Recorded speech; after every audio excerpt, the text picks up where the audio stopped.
Hello, Augies Worldwide. I'm Dave Kassler, amateur radio call sign KE0OG, here with another episode of Ask Dave. And this is an interesting one. It comes from Morocco.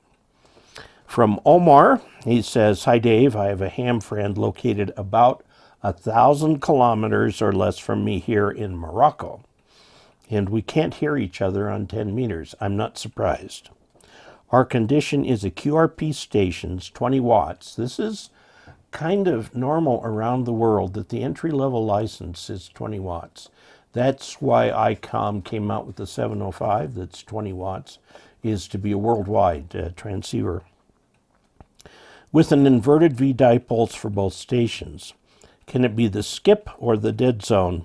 And what should we change?" 73 is from Omar. Okay, let's look at the Earth here in Morocco.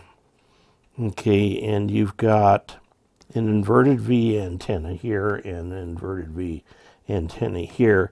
The takeoff angle from this is going to be whatever it is. Okay, you've got the ionosphere, and unless this frequency is less than the maximum usable frequency, it will just keep going straight into outer space. 1,000 kilometers is too far for line of sight. You're over the horizon.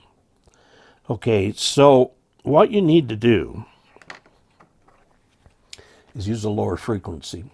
Now, I don't know what your licensing recommendations are in Morocco, but I would go with 40 meters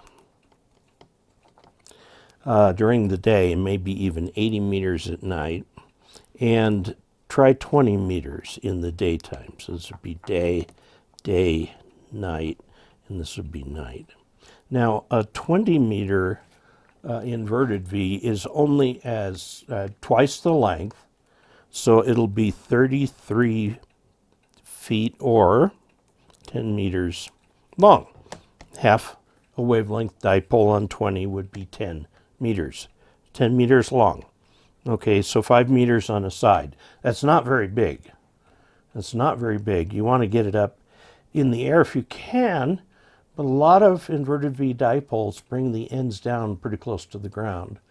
I would recommend that when you build an inverted V, you've got one support, you got your wire coming down like this, and then use rope or something to take it down to the ground, okay, and make this height right here greater than about 7 feet. That way nobody can come into contact with the antenna. Also, put flags or ties or something down here so people won't trip over that. Do the same on the other side, of course. All right.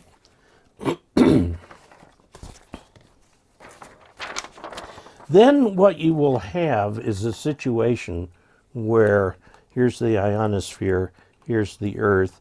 The signal can come up here and come down. And 20 meters, 40 meters, and 80 meters are the ones to try. I would say that you have almost zero chance of talking to each other on 10 meters. The frequency is just too high. Some days 20 meters will work, some days it won't. You can get sporadic E, because you're a little closer to the equator than I am. You can get a little bit of sporadic E once in a while that will help you communicate on 12 meters, but definitely won't be reliable. So, Omar, I would suggest doubling the size of your antenna so that it's 5 meters on a side, or 16 feet. And then give this thing a shot with that and try the different frequencies. So yes, you are in the skip or dead zone. Skip zone's what it's usually called. And what should we change? What you should change is the frequency. Okay, because 10 meters isn't going to cut it. unless we have extraordinary sunspot conditions, which at this point in the solar cycle, it does not look like we will get extraordinary solar conditions. We'll get very ordinary solar conditions. So there you go. I hope that gives you something that's helpful. I hope that your privileges allow you to use 20 meters, 40 meters, and 80 meters. And I just wish you the best of luck. Let me know how it turns out. I'd kind of like to know. And so there you have it. So any of you out there who would like to support this channel financially can go to dcastler.com/support. They have a couple PayPal options and the Patreon option. Or you can subscribe. Be sure to subscribe. If you subscribe, you're an Oggie, O-G-G-I-E, which comes from the suffix of my call sign, OG.